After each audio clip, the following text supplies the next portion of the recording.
This happened about 5 years ago when I was 21. Me and my friend Seth got into this app which showed you ghosts. We'd go out ghost hunting, but nothing much would happen. Sometimes a dot would appear on one of our phones and it would say random words. We would ask, "How did you die?" and stuff like that. And sometimes the answers lined up, but it was mostly random. One night, around 2 a.m., Seth suggested going to the cemetery to see if the app picked anything up. I was hesitant, but I nervously agreed. We started making our way through the neighborhood towards the cemetery. It was weird as the streets are normally lined with cars, but they were empty on this night.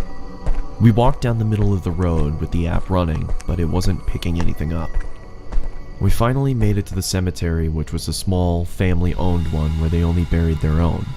Seth went up to the gate and started shouting, hoping to get a response on the app, but nothing happened. I was standing in the road, feeling unsettled, when Seth starts yelling, "Is that all you've got?" I told him to stop disrespecting the dead and we should leave. He tried being funny, saying, "Oh, I'll make them show up," and jumped the gate and started stomping on the graves while screaming, "Come on, show us something." All of a sudden, our phones said something at the same time. I looked down at my phone and it was there. We both just stood there, looking at each other when 10 or so red dots appeared on the radar, and it said it again. When I looked back up from my phone, Seth was next to me. I said, "We have got to go." As soon as I said that, we could hear the street lights turning off one by one from the top of the street, getting closer to us. We took off running as fast as we could. We got about halfway into the neighborhood before running out of breath and having to stop. I felt like I was gonna throw up from being scared and winded. Then I heard my phone say something. It was muffled, but I knew what it said. Being too scared to look at my phone, I looked at Seth, who looked terrified. He nodded at me to get my phone out, so I slowly pulled it out and it said my name across the top. I turned my phone off and said, "Screw this, I'm done." We made our way back to my house and had a cigarette to calm down. We were talking about what just happened, almost not believing it, when I heard my phone again. This time it was my sister's name. We just stood there, frozen, not saying a word, when it went off again and said my brother's name. I took my phone out, turned it on, and deleted the app. I asked Seth to stay the night, but he refused. I can't blame him. When I finally got to sleep that night, I dreamt a muffled voice repeating a word over and over. I started to wake up and the words became clearer. My phone was off, with the battery out. But when I turned it over, it was lit up with the app running. It had a red dot about 6 feet from me, still repeating.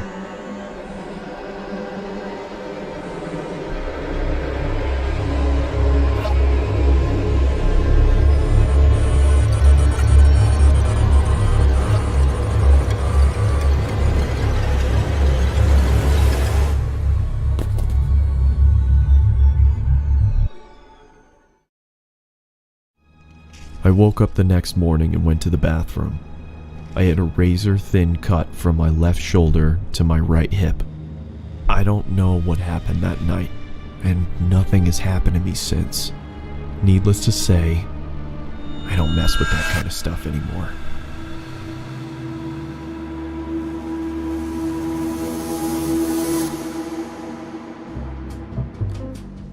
Thank you to X.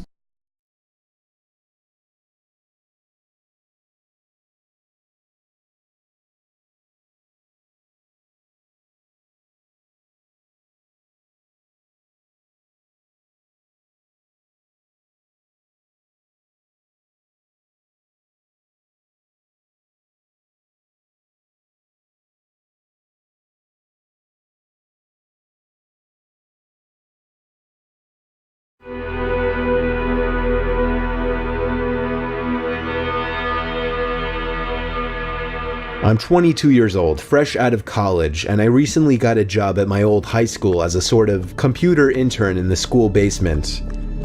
The basement of the school is very messy and disorganized. But there is a small 3-person office that's actually very nice down there. It has 3 nice big desks, 2 mini fridges, a flat screen TV mounted on the wall, and oh so satisfying air conditioning, a luxury the students and teachers cannot enjoy in the school. And of course all the school servers and other computery stuff. I got the job because 3 of my old computer teachers flat out adored me. I could actually consider them as real friends, not just teacher figures, so they all helped tremendously in landing me this job. It's been great, until something that happened a few weeks ago. My 2 co-workers that shared the office with me, Dave and Gary, weren't in the office at the time. They were upstairs working on papers or whatever. I was eating my sandwich during my lunch break when I got a phone call from one of the women in the front office telling me the school was on lockdown and that somebody, possibly armed, had entered the school. There wasn't much that I could do other than turn off the lights because, surprisingly, as nice as this little office was, it didn't have an actual door to it, just a big opening, and the door to the whole basement didn't even have a working lock. For my own safety, I did turn off all the lights in the office and my computer screen. I kept my phone on the desk, texting both Gary and Dave, but they wouldn't respond. I sat down there in the dark, playing games on my phone for like 20 minutes, waiting for the call from up front to tell me to resume working. I had no idea what was happening. I couldn't hear what was going on upstairs from down here, but I was not allowed to make any calls until I was informed that the lockdown was over. Then, the noisy basement door opened. As the creaking echoed across the basement and into my office, I sat up from my seat, wondering if I should call out Gary or Dave. I was eager to get some info from them. Someone then came running down the stairs, and their footsteps were approaching my office.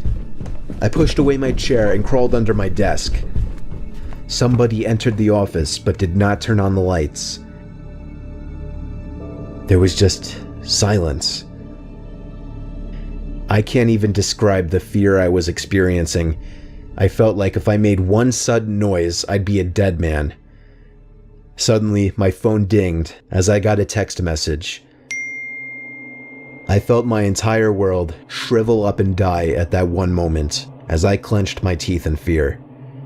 Footsteps suddenly moved closer to me until I finally dove out from under the desk in capitulation, begging whoever it was not to kill me.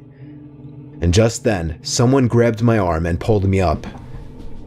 It was some guy in a red plaid button-up, jeans, and a reddish-black cap. He told me, "It's okay, I'm just down here hiding with you." "What's going on up there?" I whispered to him. He kind of ignored my question and asked me if there's an exit down here. I told him, "Yeah, around that way." Before he could do anything else, I asked him, "Who are you?" There was a brief moment of silence before he started explaining he was coming in to pick up his son when a teacher told him to hide. After his explanation, I checked my phone and saw the text I received was from Dave. It said, "Dude, this is fucking crazy. Some guy with a gun shot Mr. Buckley. He's wearing a red shirt and a hat. Whatever you do, don't come upstairs." I was about to reread that text out loud to the man until I realized. I looked up and felt my stomach sink. The man seemed to catch on to my suspicious stare. Panicking, all I could think to do was to run for the upstairs. A gunshot echoed through the basement and I could hear the bullet ricochet off something metal in the darkness. But thank God the bullet missed me and I made it upstairs.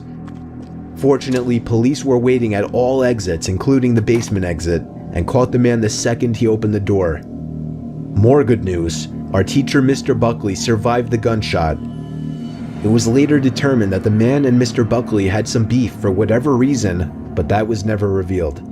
All we know is that Mr. Buckley couldn't have done anything that would have warranted this kind of reaction. And I know that the sound of that gunshot will forever echo in my mind.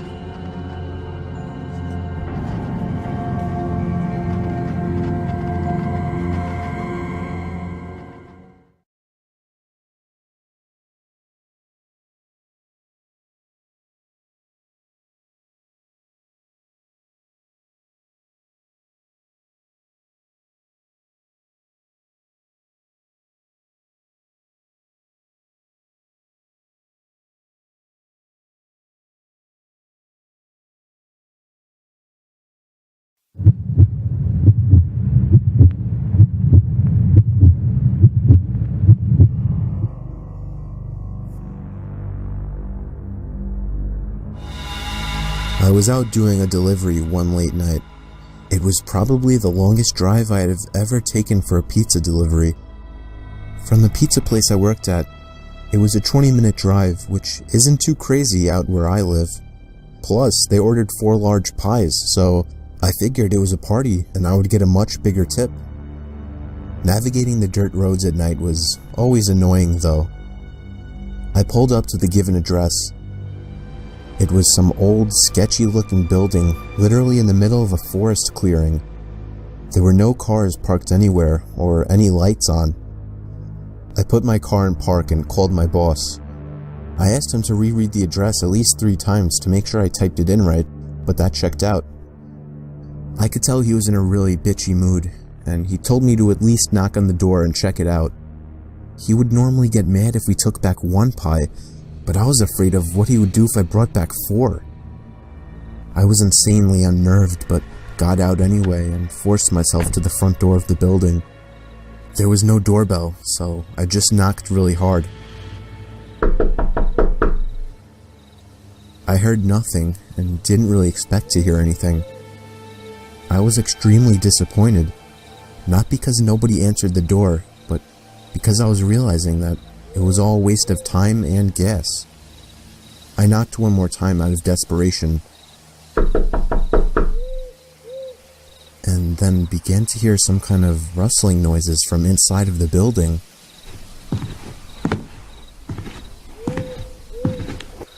I knocked again and yelled that I was the pizza guy. There was silence now. I felt a bit more uncomfortable now than before. But before I could turn around, I noticed something at the window. There was someone looking through the window. I couldn't tell if it was a man or a woman. All I noticed were their eyes. Their eyes were open wider than I knew possible, staring intently at me. I was disturbed enough by this and dropped the pizzas and ran back to my car. The shitty thing wouldn't start until turning the key for the 3rd time. I drove off the grass and back onto the dirt road, but I felt the car rocking about, shaking and bumping. Something wasn't right. I didn't make it far from the building before I started hearing a sharp scraping sound coming from outside. There was so much resistance that I couldn't even drive. The car came to a stop. I got out of the car to check what the hell was wrong. A chill ran up my spine as I began to feel like my heart was constantly skipping beats. My tires had been slashed and had completely fallen off the rim. Not just the front though. All 4 tires were slashed. I realized somebody did this when I was knocking on the door to that building. Instead of running, I got back in the car and locked the doors. I was so close to that building, I could practically see it from where I was, if it weren't for the trees blocking the view. I dialed 911 and explained everything to the operator. She told me the cops would be over as soon as possible and that I need to stay hidden.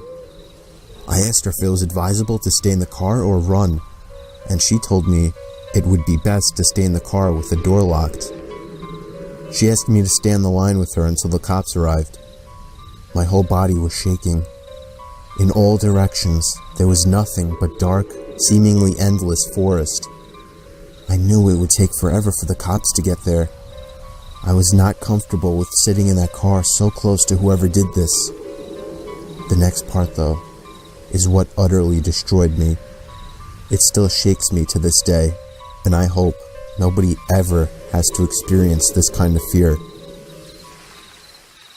As I was scanning all the windows, making sure nobody was outside, I looked in the rearview mirror, and there was the same person I saw at that window. Eyes open wider than ever. I could see now that it was a woman, and I could ever so slightly see a smile begin to spread across her face. I opened my door and full-on sprinted into the woods, not caring how much noise I made. I ran until I was out of breath, which didn't take long, and I hid behind a giant log on the ground. I tried to cover my loud breathing with my hand as I waited and waited for what felt like hours, until I finally heard sirens in the distance. I gathered up all the stamina I had left to run all the way back in the direction of the dirt road. Eventually, the glowing red and blue lights came into view, and I had never felt better in my life. They were parked in front of my car, investigating with flashlights. I came out yelling at them like a lunatic to help me.